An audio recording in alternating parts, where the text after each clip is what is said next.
Greetings, everyone. This is another counseling presentation. We're going to be talking today about relationships. As you know, and parents and students will all know that in middle school, relationships are very important, especially in this situation during this particular, in COVID, we're all reaching out for our friendships and connecting with other students or our friends. So during this presentation, we're talking about relationships. It's important to recognize the relationships that are both healthy and unhealthy, and what the difference is between the two. Okay, so what does a healthy relationship look like? Well, there's a balance of power. Healthy boundaries are protected. It's positive, rational, productive, and supportive. There's a mutual respect between the two people that are in this relationship. There's positivity, and they speak positively to each other. They celebrate each other's accomplishments instead of tearing them down. The person listens to you as opposed to ignoring you. They encourage you to do better versus tearing you down. There's honesty and trust hand in hand. Each person has their own identity and they're not trying to make you someone different. And there's good communication. So there's a small video or short video that we're going to show. There's actually videos on a couple of these slides, so we'll be showing them throughout the presentation. We all know the phrase, a friend in need is a friend indeed. But did you know the difference between good friends and toxic friends? Well, we all have that one friend who's bad-tempered, a little jealous, and somewhat conceited. Do you think he or she is a true friend to you? Let's see. Today, we've got 10 major differences between good friends and toxic friends that you should consider. And don't forget to hit that thumbs up button because it's important for us. Number 1. Good friends celebrate your success. They're really happy with your promotion at work, your new relationships, or even your new shiny car. They'll be the first to call you and say, "Hey, well done, congratulations, let's go out and celebrate." They're always very proud of you. Toxic friends get jealous of your achievement. Even your smallest achievements enrage them. They cannot put up with the idea that someone's business is going well. They can like your photos on Instagram, but when you meet them in person, it's easy to notice. They're jealous of you. It's literally written on their faces. Number 2. Good friends know the importance of your alone time. Sometimes we all can't stand the hustle and bustle of big cities, so we need our private time. We spend this time on meditating, thinking, reading good books, or walking. Our true friends understand this and never get offended, even if we cancel weekend plans with them. Toxic friends try to occupy all your time. They're like spiders. They literally need all your time and attention. They easily get offended when you want to spend some time alone and complain about you to others. You always feel guilty when you say no to them. Number 3. Good friends are caring and empathetic. They say, "Wow, you look great," even if you have bed hair and are wearing a rumpled t-shirt. They never judge your appearance and they always know how to cheer you up. Toxic friends judge and criticize you. "Oh, where'd you get that weird hat? You look terrible." They never miss an opportunity to point out your shortcomings, even the smallest ones. They hide behind the phrase, "I just want to help you," but they don't help at all. They make you feel awkward and uncomfortable. Number 4. Good friends respect you and value your friendship. You're a very important person for them, so they know how to argue without being personal. Also, if something goes wrong when you travel together, they'll just laugh at all the troubles. Toxic friends lose their tempers easily. They can even shout at you in front of other friends or in public. If something goes wrong or not according to their plan, they lose their temper very quickly and become a monster. Number 5. Good friends enjoy exchanging opinions. They're interested in your opinion and always listen to you. If they disagree with you, they'll express it in the mildest form. Toxic friends only want to win an argument. They hardly reckon with your opinion because they think that only they are right, and they try to prove it by any means. Number 6. Good friends believe your words. Well, of course, they won't believe you if you say you're moving to Mars next weekend, but they usually believe all your stories. When you tell them something interesting, for instance, from documentaries, they believe every word. Toxic friends doubt everything you say. They're like, "Are you sure? I think it's better to ask Google." No matter what you say, they always want to double check. Number 7. Good friends call you because they miss you. How was your day? Is everything okay? If you miss your class or work, they'll be the first to call to ask whether you're all right. They miss you and they worry about you. Toxic friends find you only when they need your help. Hey, can you pick me up right now? Help me with my work? Walk my dog? No, come on, we're old friends. Number 8. Good friends accept you the way you are. Even if you wear all bright colors together, sing on the streets, or spend all your weekends riding a canoe, they appreciate your ways. They don't care. They love you. Toxic friends try to change and control you. They always say something like, "What's better for you is," or "You have to try this." They find it hard to reconcile themselves with your lifestyle. But let's be honest, their advice is so annoying. Number 9. Good friends know that everyone has their friends, and they won't judge you for that. They might even become good friends with your other friends if you introduce them to each other. If not, they'll still respect the fact that you like to spend time with your other friends and colleagues. Toxic friends don't like your other friends. Remember, they're like spiders. They don't want to share you with other people, and even with your family. They always want to be the center of your life. Number 10. Good friends know how to keep a secret. If you tell them, "Please don't tell anyone," they'll take it seriously. Don't worry, your secrets won't fly around the world.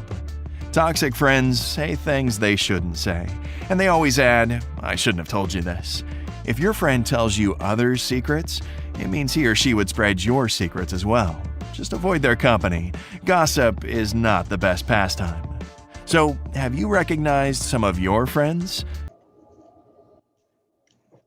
So what does unhealthy relationships look like? We just got some great examples in that video we just watched about unhealthy, unsafe relationships. And they have an imbalance of power where one person may be controlled, manipulated, the boundaries aren't respected, and it results in destructive or negative relationships.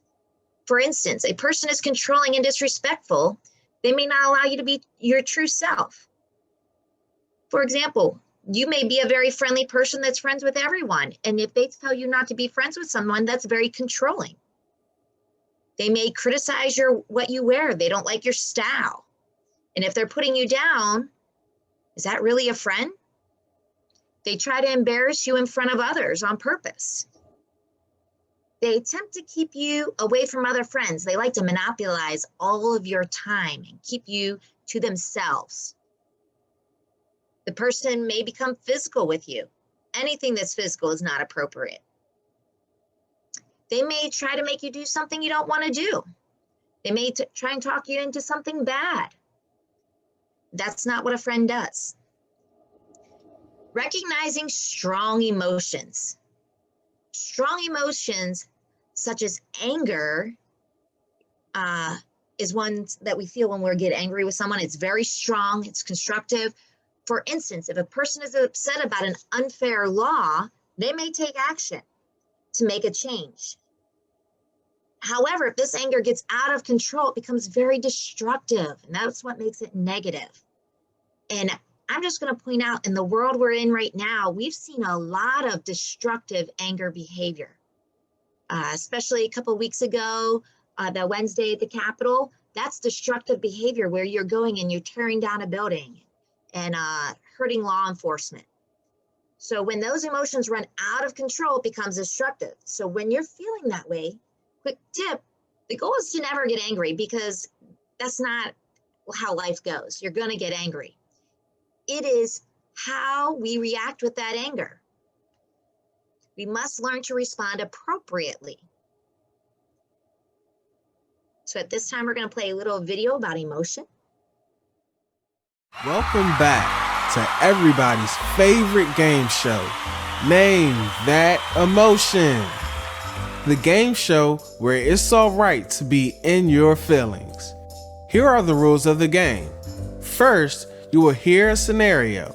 Then, you will have a few seconds to think of an answer and respond. You will have 3 rounds to try and name that emotion. Round 1. This is Alex. Alex is very athletic. He looks forward to playing flag football with his teammates every spring. Which emotion probably best describes how Alex feels playing flag football, a sport that he loves? Joy, anger, or sadness? If you pick joy, you're right. He is very joyful playing the game that he loves. Round number 2.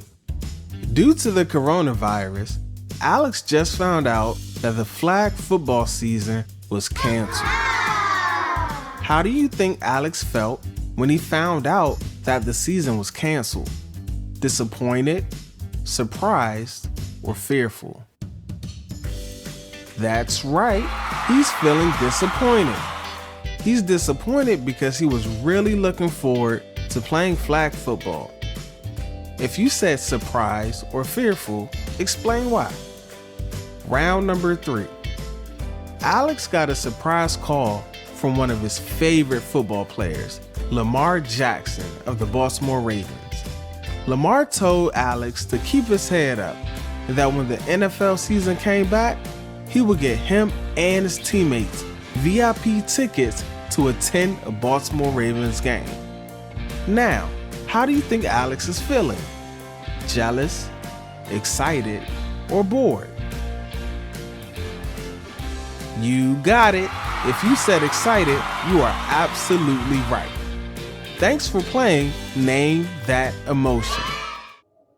Okay, so in that video, we just saw how you guys just try to figure out how to identify certain emotions. On this slide, we're talking about using self-talk and the use of positive and negative self-talk. Self-talk is a way to slow your mind and actions down. Self-talk does not have to be spoken aloud. It's in your head, speaking phrases in your mind. Negative self-talk can keep you angry or upset. Example is, I'm stupid.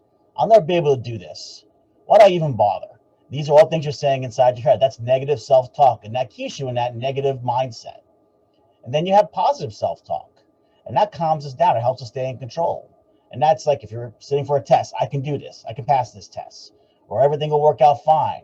Or I won't allow myself to stress over whether it be anything, school, home. Point is to keep yourself positive and keep giving yourself those positive messages inside your head. And that really does help. Okay, step 3, stop and think twice. Stop and think twice before you act to make sure you aren't making assumptions about another person's intentions. Assumptions about about other people mean all possibilities have not been considered. So take time, think twice, and consider what that person's intentions really are. Begin to ask yourself some important questions, such as, do I know and understand what the situation is? Do I need more information about what the situation's about? Do I have all the facts? Asking these questions activates the thinking part in your brain, making it harder for your emotions to take over and kind of spiral out of control. For example, in school, someone might come up to you and say, this person was talking about you. And before you get all the facts, you just spiral out of control and you react to see that person and you get into a verbal conflict with them. What we're teaching you here is to think twice, get all the facts, and then approach the situation. And there's a video here that goes along with this too, so let me get to that as well. Hey Moby, have you seen my toothbrush? 10, 9, 8, 7. Hang on. 6, 5, 4, 3, 2, and 1. Ah. Dear Tim and Moby, my sister and I argue practically every day. What can I do to stop it? From Wayne. Hey Wayne, when you spend enough time with other people, your wants and needs are bound to conflict with theirs. Maybe you and your sister both want to use your tablet at the same time. Or you might feel a good friend of yours isn't playing fairly. When situations like these arise, you're going to feel some strong emotions. That's perfectly okay. Anger and frustration are normal feelings, and everyone has them at one time or another. It's how you deal with those feelings that counts. You may be tempted to act aggressively with yelling and name-calling, or even with violence. That can just provoke the other person to act the same way. You won't get what you want, and you'll end up in an argument or a fight. True, sometimes they'll back down and you'll get your way. But if you blow up at every little disagreement, you'll have a tough time keeping any friends. Nobody wants to hang out with someone who always gets his way. Yeah, it's tough to control your emotions, especially for kids. Fortunately, I've had a lot of practice in this department. When I get angry or frustrated, the first thing I do is stop and recognize what I'm feeling. Next, I take a few deep breaths. Sometimes I even count backwards from 10 to myself. By the time I reach 1, I'm usually ready to deal with things more calmly. Sure, just walking away is easier in the short term. But you don't want to get into the habit of ignoring stuff that bothers you. Peaceful, direct confrontation is the best way to go. Well, you can start out by explaining how you feel in a calm, respectful way. Say you and your sister are arguing over who gets to use your tablet. You might say, "When you don't give me a turn, I get really frustrated." Explain what you want to use it for. Then let your sister express her point of view. Show that you're paying attention by making eye contact and nodding. And when someone else is talking, be sure you really listen. Maybe your sister has been waiting all day to talk to her friend from summer camp. Maybe she's researching an important project for school. Think about how you would feel if she wanted you to just hand over the tablet.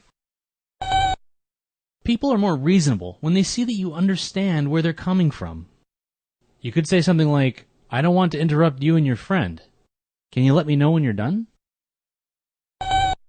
It helps to think of the other person as your partner, not your enemy.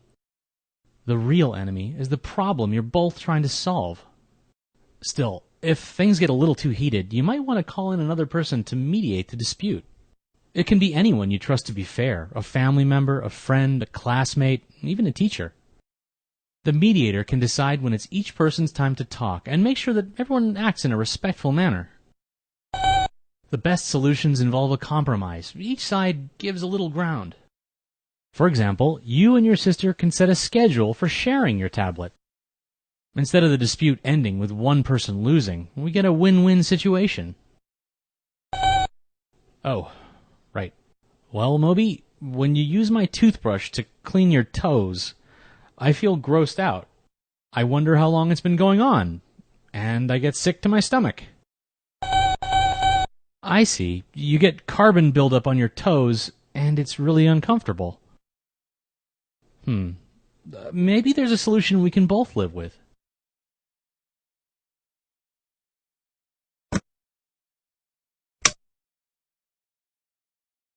In the quick tip, it talks about how don't say the first thing that comes to your mind, especially in this day and age when it's all virtual. Don't text the first thing that comes to your mind when you're in a frustrating situation or you're angry, because that first thing you text, you can't take back. And once it's in writing, it's out there. And a lot of students have that issue, not even before we became virtual. All right, so now that we've gone through 3 steps of helping out relationships, because one of the things you have to figure out is it healthy or is it unhealthy? Is it good? Is it toxic? The one thing you always have to remember is healthy relationships have conflict. So we've given you some strategies if you're having a conflict with a healthy relationship. So the last strategy, step 4, is use your calm down strategies. After pausing, thinking twice, if thinking twice, you're still really upset and you realize this, and your feelings are still really hurt and you're in that strong emotion of anger, it may not be the time to talk about it. So here are some examples of calming strategies to help you be able to calm yourself down before you talk to your friend. Participate in a physical activity when appropriate. I like to run when I'm stressed out or when something's bothering me. It helps me clear my mind. Working out, listening to music. And many of you that I have worked with, that is probably your number 1 is listening to music. Another good one is reading a book. A lot of people won't let themselves get lost in a good book anymore because you're too busy checking social media and got to know what's going on everywhere. But getting lost in a good book can be a great stress reliever and let you calm down. Drawing or coloring, and then doing the belly breathing, where you take a small breath in through the nose and hold it and then let it out through your mouth. And that's a way to help you calm down. So that way, when you're having a conflict, you can work it out with your friend. But if it's a toxic relationship, this is one thing I really want to focus on for a moment, especially through social media, because things are very heated on social media right now. And I've spoken with a couple of students about it now. Of if someone's being toxic and saying mean things, always commenting or sending harassing messages, you're able to unfollow them and unfriend them. Do not hesitate to remove toxic from your life. It is okay. If they're making you feel bad, why are you keeping them as a friend in social media? Why do you let yourself go through that? So do not hesitate to remove someone from your social media accounts. And with that, that is the close of our lessoning for today of relationships, healthy and unhealthy.